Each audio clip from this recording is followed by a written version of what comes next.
JB타임즈. 더마과와 함께 시선 집중의 문을 열겠습니다. 어서 오세요. 네, 안녕하세요. 더마카입니다. 오늘도 삐딱선 정신에 입각해서 주요 뉴스 챙겨드릴 텐데요.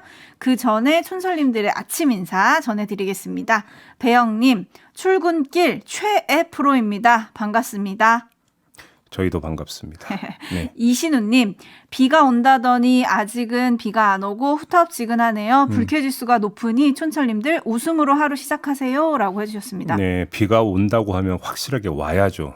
안 오고 이 습기만 잔뜩 끌어올리면 정말 더 짜증나거든요. 네. 차라리 와서 기온을 좀 내려줬으면 좋겠습니다. 네, 그리고 또 남부지방은 가뭄이 엄청 심하다는 뉴스도 있던데 네. 좀 내릴 거면 골고루 네. 필요한 곳에 좀 뿌려줬으면 좋겠다라는 생각이 드네요. 네, 자 AS 타임 갈까요? 네, 오늘이 무슨 날이냐? 이준석 대표의 운명의 날이다. 많은 언론이 지금 이렇게 오늘을 규정하고 있습니다. 이준석 대표의 징계를 논할 당 윤리위가 오늘 저녁에 열리죠. 네. 어제 이준석 대표의 접대와 성상납 의혹을 제기하는 김성진 씨 측의 변호인 김소연 변호사랑 제2위가 인터뷰를 했는데 네. 김 변호사는 관련 자료를 오늘 윤리위에 제출을 하겠다. 그리고 공방거리가 된 박근혜 시계도 찾았다. 이렇게 밝혔습니다. 이 시계를 보관 중인 사람을 어제 JTBC가 만나서 보도를 했는데요. 네. 2013년 8월 접대에 대한 보답 차원으로 이준석 대표가 김성진 대표에게 시계를 줬고 그걸 김성진 대표가 자신에게 선물로 줬다. 뭐 스토리는 이래요. 네. 근데 이준석 대표는 시계가 오간 시점이 그 시계가 대중에게 풀리기 전이라면서 시점이 맞지 않는다. 나는 그런 시계를 준 적 없다라고 반박을 하고 있고요.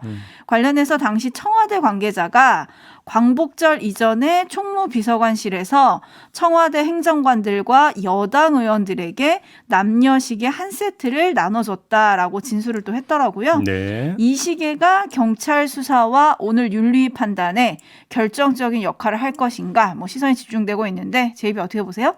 일단 이 시계가 주목되는 이유는 성상납을 했느냐 안 했느냐라고 하는 정황을 구성에 들어가는 이제 한 요소이기 때문이잖아요. 네. 그런데 윤리위원회에서 이준석 대표를 징계를 하려고 하는 이유는 성상납 그 자체가 아니라 품위 유지 의무 위반이라면서요. 그렇죠. 형식적으로 놓고 본다면 그렇게 놓고는 직접적인 연결이 안 된다라고도 볼 수 있겠지만 다만 품위 유지 의무를 위반했다고 만약에 본다면 왜 위반을 했는가라고 하는 동기를 구성해 들어가는 데 있어서 하나의 또 정황은 될 수가 있겠죠. 네. 뭐 뚜껑 열어봐야 되는 거 아니겠습니까? 네. 오늘 저녁에 열린다고 하니까 뭐 네. 밤늦게나 뭐 내일 새벽에나 결과가 나올 것 같으니까 좀 기다려봐야 될 것 같습니다. 그 소식 저희가 또 모아서 전해드리려면 오늘 하루가 참 길 것 같다. 라는 걱정이 들기도 합니다. 네. 아무튼 내일 전해드리도록 하고요. 뉴스와 분석이 함께하는 제이비타임즈 오늘 주목할 뉴스들 챙겨드리겠습니다. 네. 첫 번째 주목할 뉴스는 어떤 건가요? 윤석열 정부 들어서 여러 가지 인사 논란이 일었죠. 그러자 윤석열 대통령이 문재인 정부와 비교하는 발언을 했고요. 네. 이에 민주당이 황당무계하다고 비판을 했습니다. 그랬더니 국민의힘이 어제 문재인 정부의 인사청문 대상자 기준 미달 사례를 공개를 했습니다. 문재인 정부가 설정한 7대 인사 기준에 미달하는 사례가 인사청문 대상자 112명 가운데 76명이었고 청문심사 경과보고서 미채택 후 임명 강행된 사례가 25건, 청문심사 경과보고서 단독 처리 후에 임명 강행된 사례가 13건이었다. 이렇게 통계를 제시한 겁니다. 네. 눈길을 끄는 건 국민의힘이 집계한 미달 사례에 윤석열 대통령과 최재형 의원도 포함이 되어 있다라는 건데요. 윤석열 대통령은 청문 보고서 미채택 후 임명 강행된 사례에 포함이 되고요. 네. 최재형 의원은 이제 감사원장과 지냈잖아요. 네. 이 감사원장으로 임명되는 과정에서 재산 증식과 위장 전입 기준 미달 사례가 있었는데 임명 강행된 케이스다 이렇게 포함을 시킨 겁니다. 자, 이 통계를 발표한 사람이 박형수 원내 대변인인데요. 또 이런 말을 남기기도 했습니다. 요 발언 한번 들어보시죠. 윤석열 정부의 인사 대원칙은 능력과 전문성이다. 지금까지 윤석열 정부의 후보자 중 능력과 전문성이 모자란다고 밝혀진 인물이 있었는가? 최소한 윤석열 정부의 내각 인사는 스스로 정한 인사 기준에 미달하는 후보는 없었다. 네, 바로 이 대목인데요. 문재인 정부에서는 미달하는 사례가 되게 많았는데 윤석열 정부에서는 없다. 그러니까 윤석열 정부가 더 낫다. 이런 논리 구조가 성립이 되는 거 아니겠습니까? 네. 요걸 좀 짚어봐야 될 것 같은데요. 제가 볼 때는 좀 문제가 좀 있습니다. 문제요? 어떤 거죠? 한마디로 말씀을 드리면 기준이 다릅니다. 국민의힘이 환기시킨 문재인 정부의 7대 기준이라고 하는 건 네. 결격 사유거든요. 오. 인사를 해서는 안 되는 결격 사유예요. 네. 그런데 박형수 원내 대변인이 밝힌 윤석열 정부의 인사 원칙이라고 하는 건 발탁 사유입니다. 아, 그러네요. 그렇죠. 따라서 이 두 가지는 대비될 사항이 아닌 거죠. 그런데도 국민의힘은 비교하면 안 되는 서로 다른 사항을 맞세워 놓고 비교 우위를 주장을 했다는 거예요. 한마디로 비교의 오류를 범했다. 이런 말씀인데 바로 이 점 때문에 국민의힘에 한번 묻고 싶은데요. 능력과 전문성은 이건 기본 아닙니까? 그렇죠. 세상에 어느 정부가 능력 없고 전문성 없는 사람을 다른 자리도 아니고 장관직에 앉히려 하겠습니까? 네.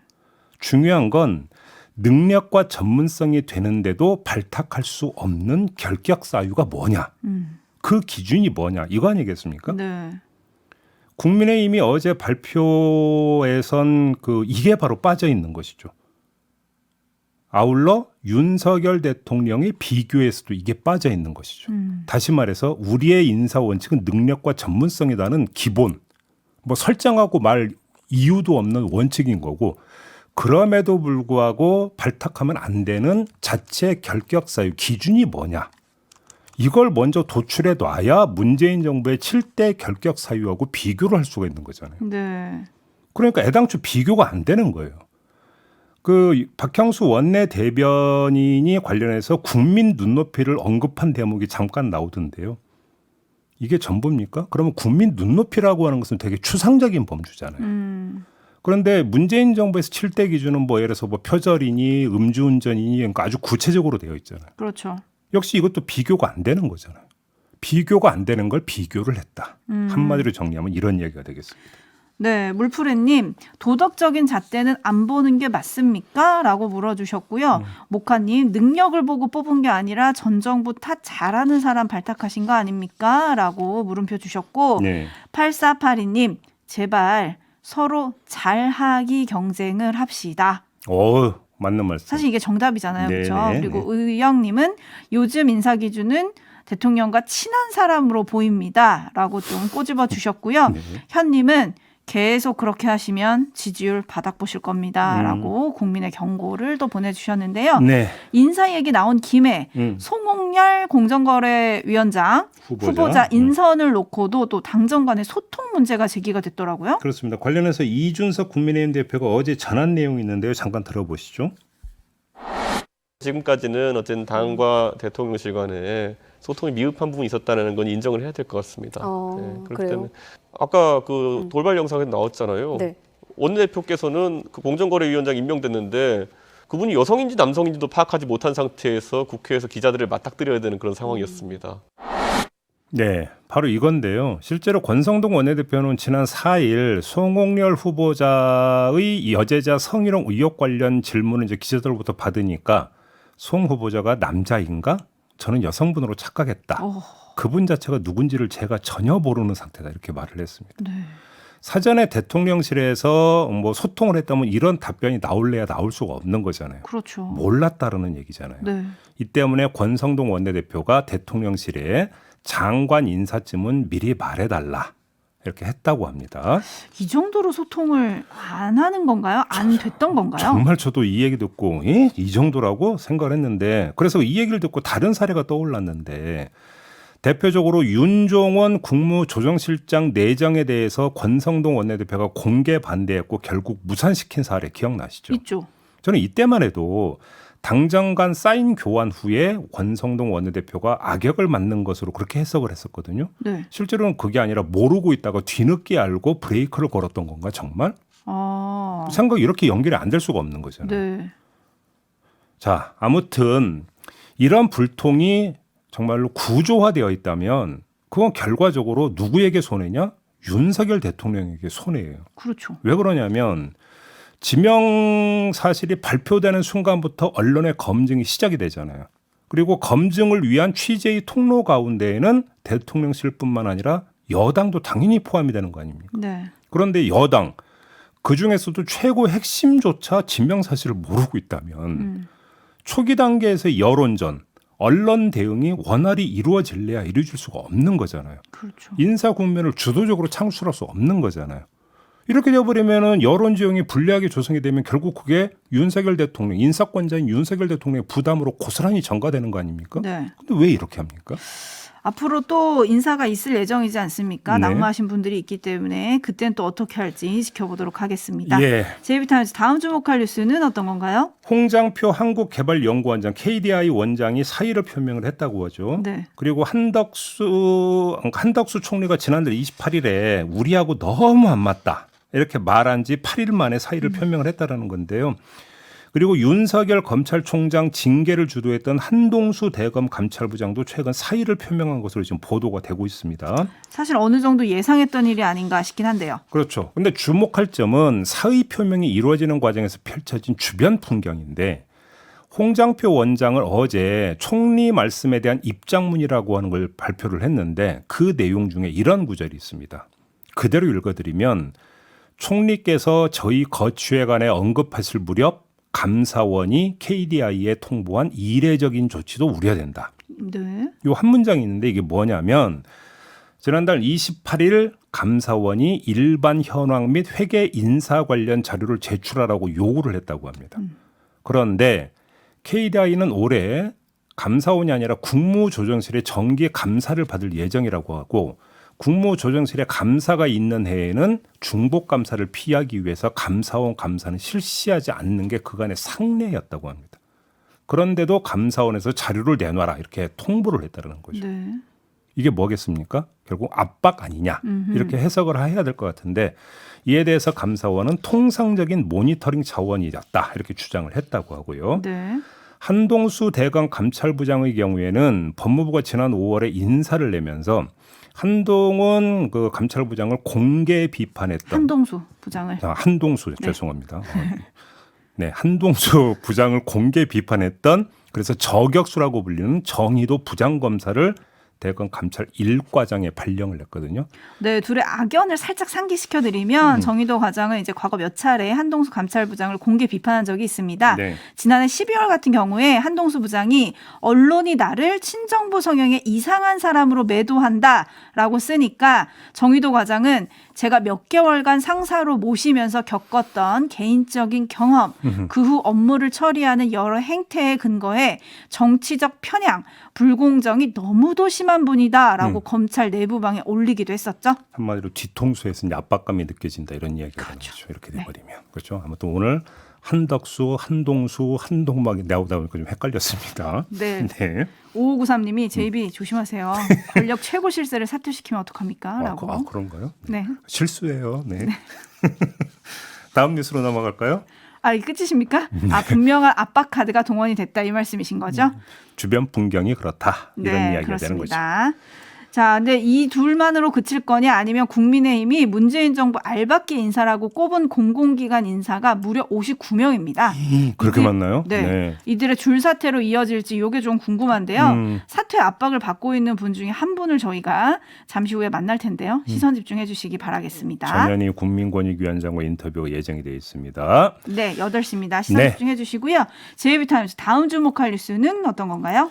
이원모 인사비서관 부인 신모 씨의 나토 정상회의 동행이 논란되고 있지 않습니까? 네. 이런 가운데 어제 대통령실에서 기자들과의 문답이 있었다고 하는데요. 이 문제에 대해서만 20번에 걸쳐서 문답이 오갔다고 합니다. 그만큼 기자들이 궁금해했고 의아해했다 이런 이야기가 되는 거 아니겠습니까? 네. 그 내용을 여기서 다 전할 수는 없고요. 딱 한 가지만 골라서 전해드리겠습니다. 뭘까요? 신 씨가 도대체 무슨 일을 했느냐 이 부분인데요. 네. 대통령실의 답변을 종합하면 이런 겁니다. 김건희 여사를 수행하러 간 게 아니라 마드리드 순방 행사를 기획하고 지원하기 위해서 간 것이다. 전체 행사를 기획하는 데 참여했고 대표적으로 동포만찬 간담회 등 행사에 역할을 했다. 의전 비서관실 외교부와 함께 기획했다. 이런 네. 내용인데요. 이렇게 종합 정리하고 나니까 의아함이 더 커집니다. 왜냐? 두 가지가 있는데요. 먼저 상대적으로 좀 간단한 것부터 얘기해 보죠. 동포 만창 간담회를 여기서 역할을 했다고 했죠. 네. 그런데 대통령이 해외 나가면 빼놓지 않고 여는 행사가 바로 동포 간담회입니다. 그렇죠. 다시 말해서 동포 간담회는 대통령실 의전침이나 외교부 공무원들에게는 이골이 난 행사라는 겁니다. 그런데 굳이 민간인의 그 조력을 받을 이유가 있습니까? 없잖아요. 네. 그러니까 굳이 이 사람을 데리고 가야 될 이유가 있느냐라고 하는 궁금증은 더 배가가 되는 거 아니겠습니까? 네. 이건 단순한 문제고 두 번째가 더 중요한 부분인데요. 이 신 씨가 특정 행사에 대해서 특화된 역할을 하는 것으로 모자라서 전체 행사를 기획하는 데 참여했다. 지금 이렇게 밝히고 있잖아요. 그러면 데스크 기능을 했습니까? 컨트롤 타워 기능을 한 건가요?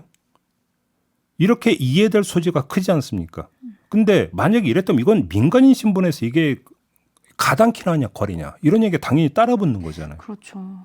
자, 대통령실은 의전 비서관실 그리고 외교부와 함께 기획을 했다.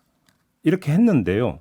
이 함께라고 하는 관계에서 이 신 씨가 도대체 어떤 위치에 있었던 거냐.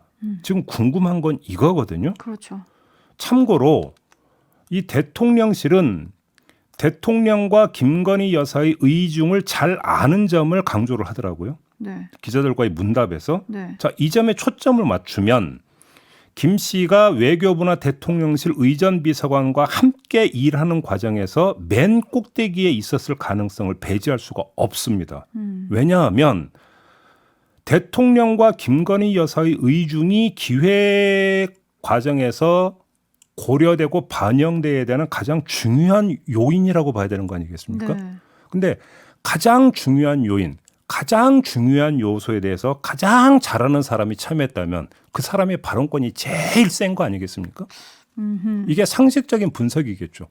그러면 그냥 그 여러 사람 가운데 한 명으로 이른바 원오브 댐으로 참여한 게 아니라 거의 데스크급으로 내지 컨트롤 타워급으로 참여를 했다라는 추정이 성립이 되는 건데 네. 멀쩡히 담당 공무원들이 있는데 민간인한테 이런 역할을 맡긴다? 이게 있을 수 있는 이야기입니까? 그러니까요. 토토로님도 대통령실 의전 비서관들이 능력이 부족해서 민간인 조력을 받았다면 의전 비서관들은 반성해야 합니다라는 의견 보내주셨고요. 네. 이정희님은 맨날 변명하느라 바쁩니까? 일하기 바빠야 하는데요라고 꼬집어 주셨는데 네. 그래서 대통령실이 밝힌 신 씨와 대통령 부부의 오랜 인연 요게 더 주목을 받고 있는데요. 지난 대선 과정에서 신 씨와 신 씨 어머니가 윤석열 대통령에게 각각 1,000만 원씩 후원을 했다. 이것도 어제 이제 확인이 됐습니다. 뭐 중매 썼다는 보도도 있더라고요. 네. 맞습니다. 대통령이 네. 이원모 비서관과 신 씨를 중매섰다. 이런 보도도 나왔죠. 네. 반면에 대통령실은 신 씨가 무보수로 일을 도와줬다. 이해충돌 소지가 없다. 이 부분을 아주 강조를 하더라고요. 어제 이 부분에 대해서 제가 말씀을 드렸잖아요. 무보수라고 하는 게 오히려 구조로는 더 큰 문제일 이상하다. 수도 있다. 네. 반면 대통령실에 대통령의 친인척, 그러니까 외가 육촌이라 그러죠. 네. 근데 대통령실에 근무하고 있다라는 보도가 나왔습니다. 네. 대통령의 친인척이요. 근데 대통령실은 인척은 맞지만 문제가 없다. 이런 입장인데 이건 좀 어떻게 봐야 될까요? 아, 외가 육촌이라고 하는 거고, 근데 인척이기 때문에 그 기용을 한 게 아니라 뭐 대기업 근무 경력이나, 그러니까 그 인사만 나오는 레파토리 능력과 전문성이라는 얘기죠. 그렇죠. 능력과 전문성이 있어서 쓴 것이다. 이런 네. 이야기를 하는데, 그럼 한번 뭐 그렇다고 치고요. 비교를 한번 해보죠. 국회 같은 경우는 사촌 이내 채용은 금지를 하고 있고, 네. 8촌 이내를 채용할 경우 신고하도록 지금 되어 있다고 하거든요. 네. 제도상. 네. 그러면 대통령실은 이런 제도가 있습니까? 이런 제도가 있었다면 이미 알려졌겠죠. 뭐 규정이 없다고는 하더라고요. 그렇죠. 그러면 지금 국회의 규정에도 지금 따라가지 못하는 규정, 인사 규정을 두고 있다는 이야기 아니겠습니까? 네. 이게 있을 수 있는 일일까요? 그러니까요. 아니, 다시 말해서 대통령실에서 뭔가가 결정이 되고 이 그러니까 상당 부분이 결정권을 가지고 있기 때문에 거기서 일하는 사람들의 힘이라고 하는 것들은 비교가 안 되는 거잖아요. 국회의 보좌진하고는 비교가 안 될 정도의 힘을 갖고 있는 거 아니겠습니까? 네. 그렇기 때문에 채용은 더 엄격해야 되고 채용 사실에 대해서는 좀 더 투명해져야 되는 거잖아요. 그러면 국회가 신고제를 운영하고 있으면 대통령실은 그보다도 더한 걸 해야 되는 게 상식적으로 맞는 이야기 아닙니까? 근데 신고가 안 돼 있다? 이거에 대해서 대통령은 분명히 좀 해명을 해야 될 필요가 있는 거 아니겠습니까? 네, 그리고 다시 되짚어보면 김건희 여사가 운영했던 커버나 컨텐츠 직원들이 대통령실에 채용이 됐고요. 그렇죠. 민간인이 대통령 1호기를 타고 순방을 동행을 했고요. 대통령 친인척이 대통령실에 있다. 사적 인연만 너무 강조되는 게 아닌가. 마무리하죠. 더마카 수고하셨습니다. 고맙습니다.